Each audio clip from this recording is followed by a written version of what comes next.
Pink's All Out ignites Thursday night with an all-new episode as the competition heats up. A timing system failure sends the Pink's All Out crew scrambling and threatens to jeopardize the entire race. Pink's All Out Thursday night, 9 Eastern, 6 Pacific, only on Speed.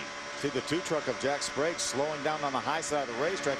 He may have just got shuffled out. Looks like he's off the pace right now. Well, we saw Mike Skinner do the same thing and fall all the way to the back. Next time I looked up, he was leading a charge 3 wide on the outside, but something's wrong with his two truck. Yeah, that was John Wood that just went by him right now, and John is the last truck remaining on the lead lap on the racetrack, and he is less than 3 seconds behind. Adam, what's wrong with Jack Sprague? He just came on the radio and said it's something in the motor. Ernie Cope, the crew chief, came back and said, bring it down pit road as you blow it up. And Jack Sprague said he's not for sure. But as you can see, as the draft goes through the tri-oval at a slow rate of speed, Jack Sprague going to come down. A tough break for this team who knows all too well what a situation like this is like.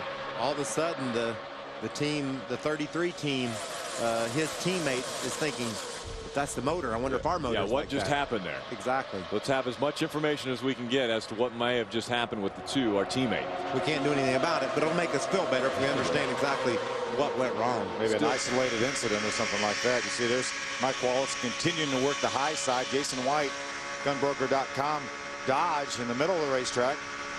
I just was so impressed with Kevin Harvick and his decision after a championship season last year, racing for that championship all the way. Then he switched engine builders, and now he's back in the battle for a championship again. A great job by Pro Motor building those engines, but even more appreciative of the decision Kevin made to make the move. Yeah, absolutely. They've really been pretty flawless this year, and we'll have to wait and see what went on with Jack Sprague's engine down there, but they have been terrific engines. You know, they've won 5 races with Ron Hornaday this season in the Truck Series, more wins than anyone else. Look at that pack, and you know, it's very intense, but just think, Phil, one problem with the truck up in the front of this field, that you don't have time to react. Somebody has a flat tire, somebody's engine messes up a little bit, all of a sudden you run in the back of him. You remember last year somebody trying to get to pit road, Jack Sprague, I think, and he turned around right in the middle of the field. You can't predict how this thing will turn out right now.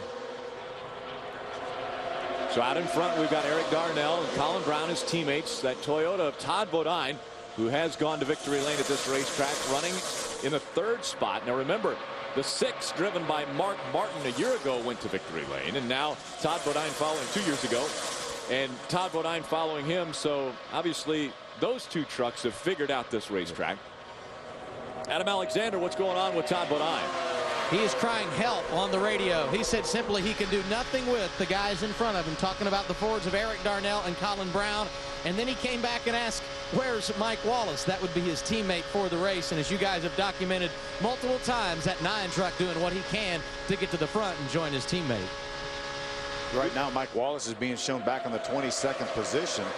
But again, that doesn't mean he's not running well, and he's made a lot of moves. He's tried a lot of things, and he's putting that bank of knowledge together so he knows what will work when it comes down to the end of this thing.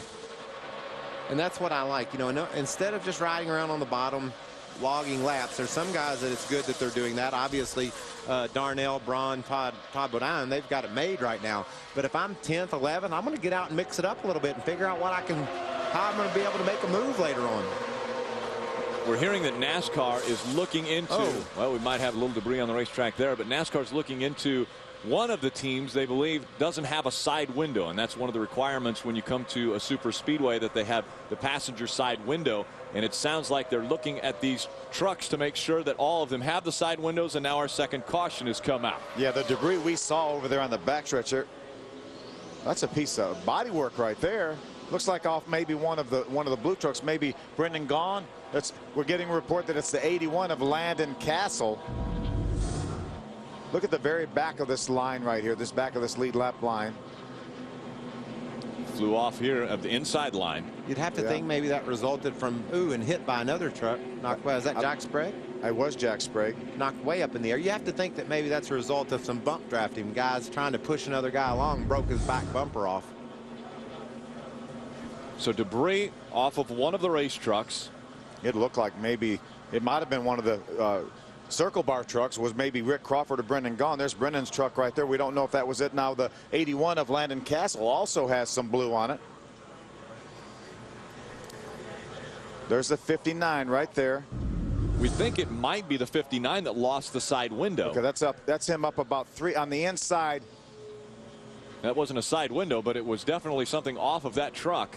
Now there's an oil cooler, not an oil cooler, but the oil tank is in the back behind. Is there a lid on there that potentially could have come off? That looked like it was more rounded. Like there was. It was a small square of sheet metal. That looked like something that might have been a bumper cover. I think the oil tank is underneath the back of that truck, the deck lid of that truck, but I don't know that was that piece. These cats are all pitting, right? I think so, Mike. We're talking about only being able to go about 35 laps, and remember we had pace laps on top of that, so I think they're coming. And on the Cup side, during practice, tire wear is just minimal. Right. So maybe we'll see some guys just get gas and definitely just 2 tires. Absolutely. Track position is huge, and it could be determined on pit road now. We go to pit road, and Chris Devoto. Well, Kyle Busch said his truck is just a little bit too tight. He said he needs to turn better, especially through the tri-oval. His truck will not stay down. It's too sensitive in the corner. How will they fix it? 2 rounds out of the left rear. Adam. Middle of your screen, Todd Bodine is in for his first stop of the day. Right side tires only. The call for Mike Hillman Jr. They want to maintain track position, no chassis adjustments. Ray Dunlap. The Northern Tool and Equipment Ford will do right side tires only. They're going to get plenty of gas, pump it in there. Eric Darnell, the leader, he'll be the first one off of pit road, followed by his teammate Colin Braun. We saw the 51 truck of Kyle Busch get 4 tires, and you wonder maybe if he wants to get 4 now, maybe he's looking at getting 2 later on in the race. And be done with some tires for a while. I think that was a side window that flew out of that 59 truck. Remember, these cabs are very small. We know the side windows in the cars are quite large, but that's a very, very small side window that are in these trucks. So the crew is taking a look and working on that 59 of Landon Castle. They'll get him back out on the racetrack. Eric Darnell, Colin Braun, and Todd Bodine, your top 3 off of pit road.